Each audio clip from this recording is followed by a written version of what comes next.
Nous ouvrirons la parole de Dieu dans le chapitre des Actes, au chapitre 4, et nous lirons les versets 32 à 35. Chapitre 4 des Actes, versets 32 à 35. La foule de ceux qui avaient cru n'était qu'un cœur et qu'une âme. Personne ne disait que ses biens lui appartenaient en propre. Mais ils mettaient tout en commun. Avec beaucoup de puissance, les apôtres rendaient témoignage de la résurrection du Seigneur Jésus, et une grande grâce reposait sur eux tous. Il n'y avait aucun nécessiteux parmi eux. Tous ceux qui possédaient des champs ou des maisons les vendaient, apportaient le prix de ce qu'ils avaient vendu et le déposaient aux pieds des apôtres. Et l'on faisait des distributions à chacun en fonction de ses besoins. Amen. La foule, la multitude de ceux qui avaient cru était un seul cœur et une même âme. Et dans cette foule, il y avait aussi des jeunes. Le texte ne le dit pas, mais nous savons qu'il y avait de nombreux jeunes. Ce matin, je vois aussi des jeunes qui composent cette foule, cette église. Et tous ces jeunes sont l'avenir de l'église dans toutes ses dimensions. Et justement, il y a un texte qui parle justement de ces jeunes, constituant l'avenir de l'Église,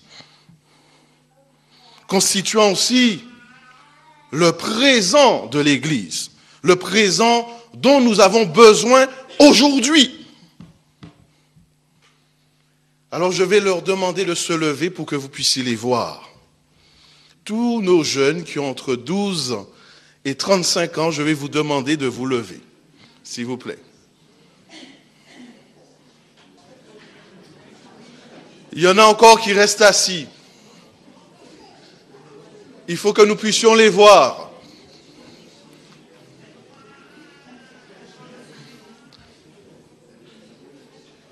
Alors certaines personnes se posent la question des âges. Alors restez debout et vous comprendrez pourquoi. Parce que cette prophétie dont je parle est à la fois pour nos jeunes et pour ceux qui sont plus âgés, plus avancés en âge, qui ont plus d'expérience. Je vais parler de la prophétie de Joël 2, 28 ou encore de Joël 3, chapitre 1er. Rappelons-nous que Dieu a donné des songes, des visions. Alors, ce serait toute l'Église qui devrait se lever comme un seul homme. Alors, j'invite l'Église à se lever alors. Amen. Et écoutons donc attentivement cette prophétie. Après cela, je répandrai mon souffle sur tous. Vos fils, vos filles deviendront prophètes. Vos anciens auront des vieillards et vos jeunes gens des visions. Même sur les esclaves et sur les servantes, en ces jours-là, je répandrai mon souffle, mon esprit. Je ferai paraître des prodiges dans le ciel et sur la terre. Amen. Voilà les miracles préparés pour toute l'Église. Nous pouvons nous asseoir maintenant. Mais j'espère que nous n'allons pas rester trop longtemps assis. Parce qu'une Église doit être en marche et doit être debout comme une armée.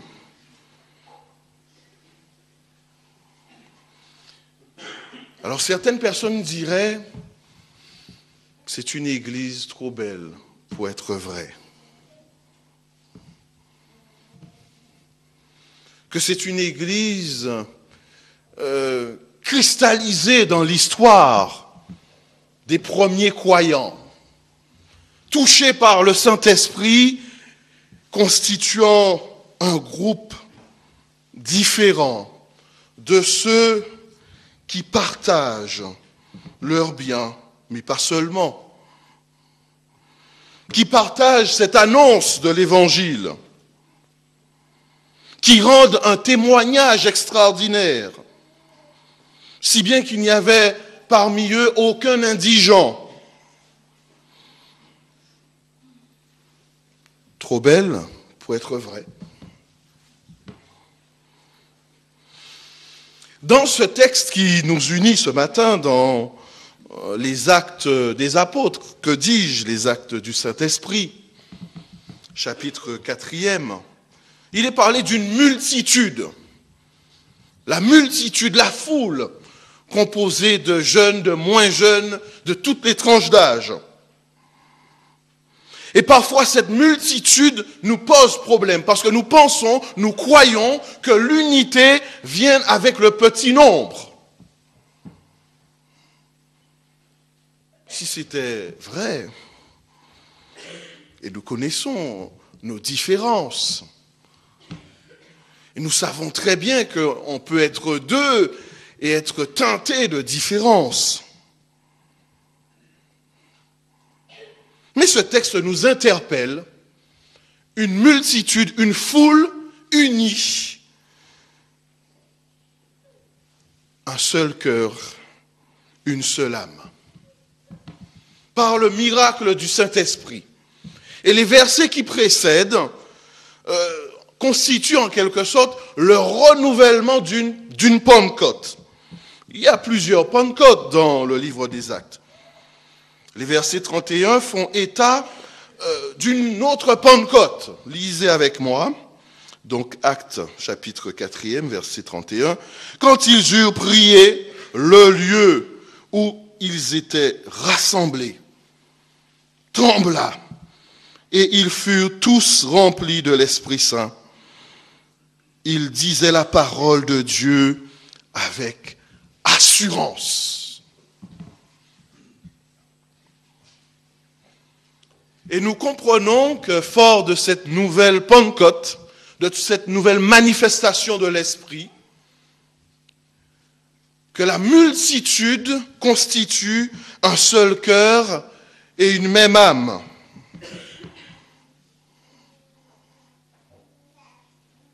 Une église trop belle pour être vraie. Un vrai défi, un vrai challenge pour nous.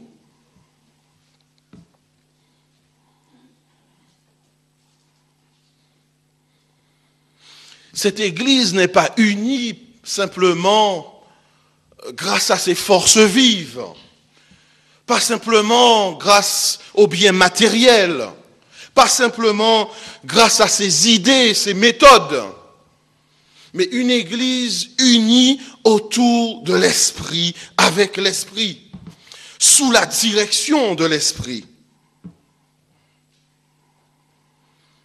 Et nous voyons que même l'Ancien Testament nous rappelle que la puissance de l'Esprit Saint se manifeste parmi la jeunesse pour réveiller toute l'Église.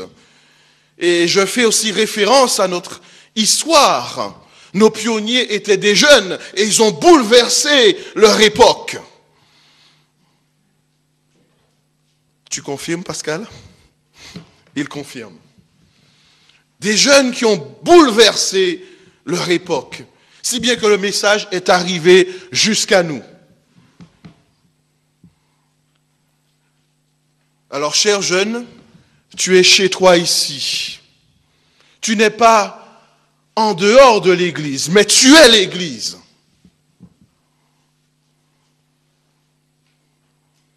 Que penser aussi de tous ces relais? Le prophète Joël parle de nos anciens, ceux qui ont de l'expérience. Ils ont des rêves. En général, c'est plutôt au début de sa vie que l'on a des rêves. Mais ici, le Saint-Esprit nous prend à contre-pied. Les jeunes ont des visions, ce qui est normalement censé venir avec l'âge. Et ceux qui sont plus avancés ont des rêves. C'est-à-dire que même avancés en âge, ils n'ont pas fini de rêver. Et j'espère que vous rêvez, que vous y croyez à cette église triomphante, qui pourrait être pour certains trop belle pour être vraie.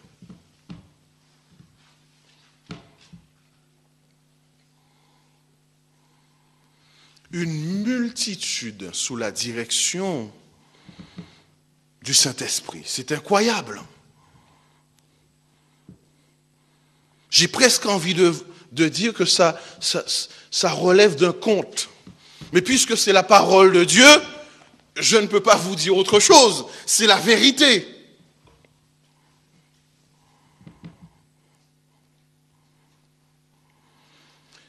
Si nous nous arrêtons un instant, comme une vision, comme si nous étions spectateurs de ces premiers croyants, je suis persuadé que cet amour, cette unité nous frapperait.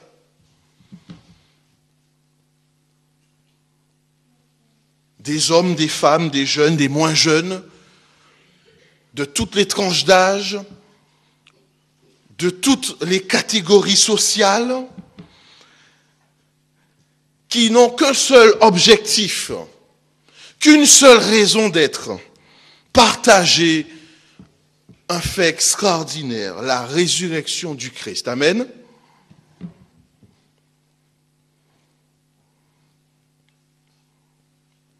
Dire que le Christ est vivant, bien plus le vivre. Nous sommes convaincus, ce sont les premiers croyants. Nous aussi, nous pouvons faire la différence. Puisque lorsque je nous regarde, nous sommes différents par nos origines, nos cultures, nos idées. Nous ressemblons aussi à cette église primitive. Qu'est-ce qu'il nous manque pour faire la différence?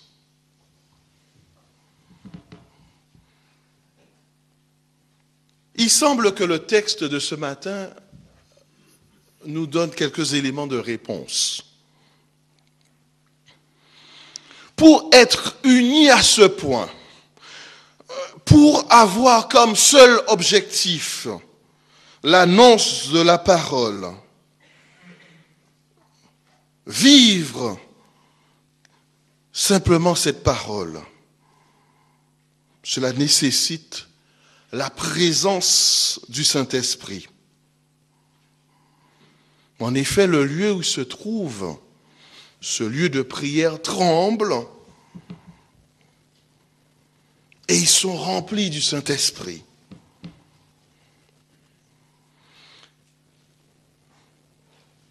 Nous comprenons alors que le Saint-Esprit a fait taire les divergences, que le Saint-Esprit a fait taire toutes les ambitions, que le Saint-Esprit a fait taire tous les partis pris. Bien plus que le Saint-Esprit a fait taire toutes les bonnes ou les mauvaises méthodes. Parce qu'en réalité, ils ne font que vivre en toute simplicité ce que nous sommes appelés à vivre. Être à l'image de Jésus, une déclaration que nous connaissons, pour la plupart en tout cas, que Jésus se mêlait aux hommes, il s'intéressait à eux, et qu'il répondait à leurs besoins, et après quoi il leur disait « Suis-moi ». C'est exactement ce que nous lisons ici.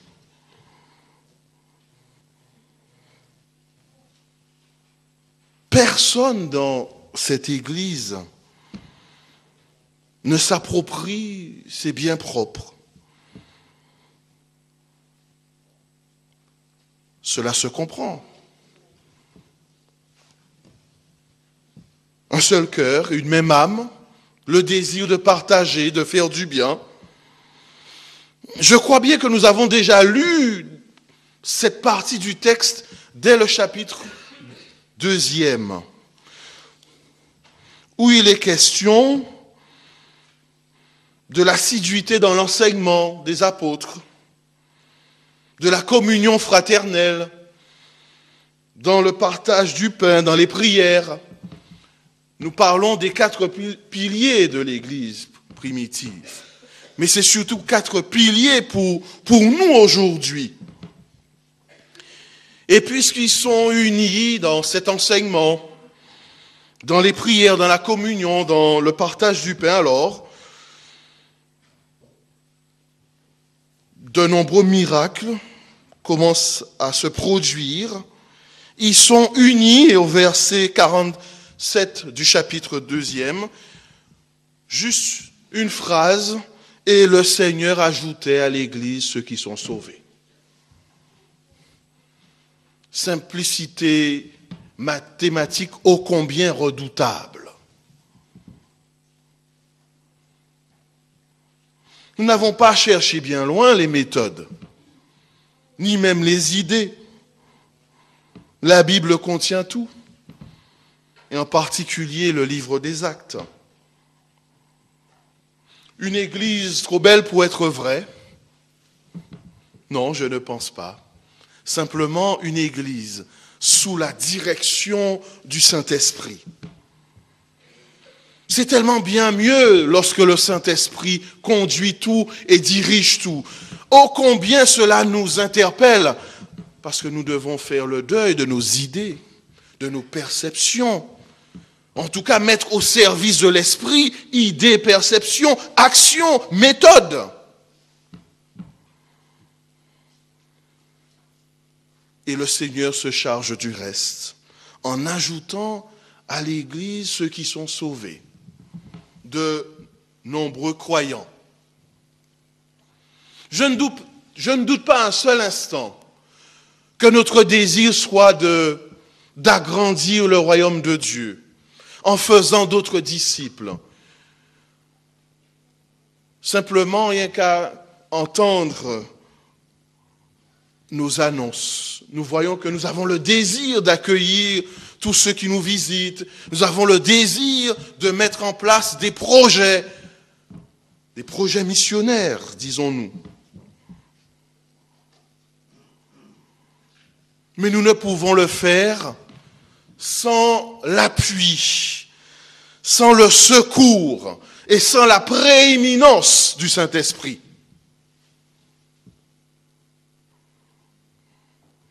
Car c'est l'œuvre du Seigneur. Et quand bien même le Seigneur disposerait nos cœurs pour quelques missions, cela relève aussi du Saint-Esprit qui nous choisit et qui nous envoie.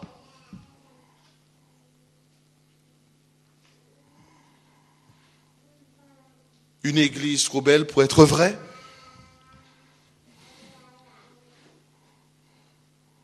Et si nous prenions la décision de nous soumettre entièrement au Saint-Esprit pour faire taire toute dissension, toute action illustrant notre ego, voir nos méthodes. Ce serait bien trop long d'entrer, mais j'ai envie de le faire. Dieu a-t-il besoin de méthodes?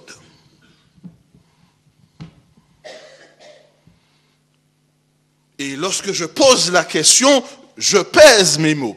Parce que lorsque nous considérons la création, alors bien entendu, ce n'est pas un livre scientifique, oui.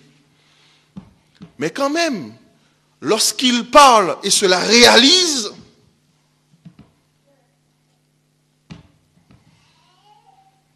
lorsqu'il dit et cela s'exécute, personnellement, je m'incline devant la puissance, la toute-puissance de Dieu.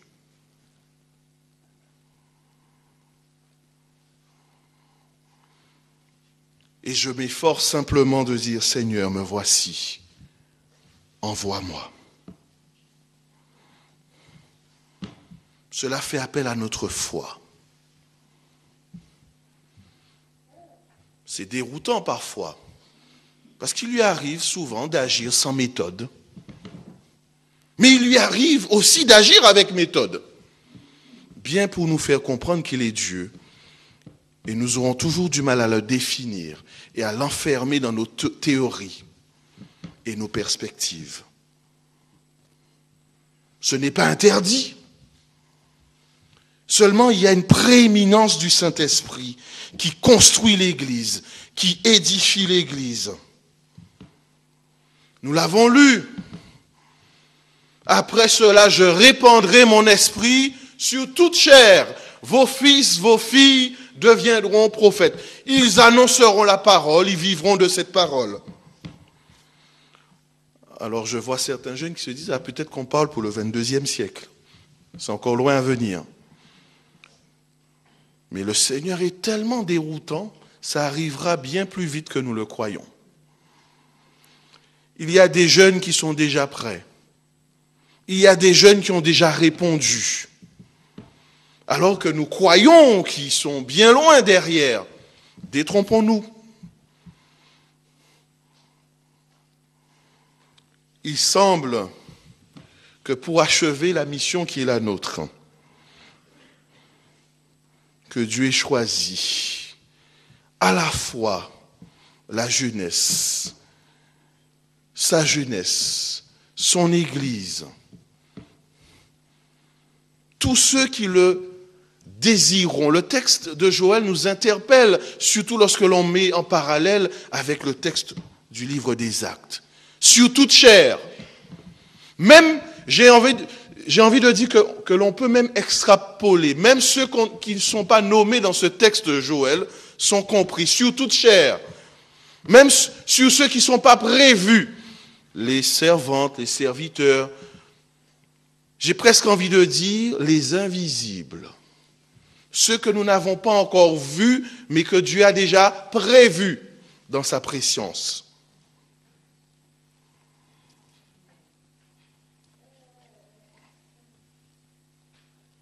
Vont constituer cette multitude, cette foule, pour donner à la fois la direction, pour achever cette mission. Quelle est cette mission? Simplement dire que le Christ est vivant et qu'il se manifeste encore aujourd'hui. Rendre témoignage de ce Sauveur et aimer notre prochain. Programme simple qui est déjà en train de se mettre en place. Parallèlement à la crise, parallèlement à la détérioration de cette terre, nous voyons ça et là dans le monde des groupes se lever pour dire stop. Et même s'ils ne portent pas le nom d'adventistes du 7e jour, et même s'il arrive qu'on les appelle les anonymes ou qui se dénomment comme cela, ils ne font que protéger le bien de Dieu, la terre. Ils ne font que protéger le bien le plus précieux de cette création, l'homme et la femme, créés à l'image de Dieu. Image qui s'est détériorée, c'est vrai. Mais image capable d'être restaurée au travers de la personne du Christ. Ce Christ que nous voulons élever, ce Christ que nous voulons honorer, ce Christ que nous voulons annoncer.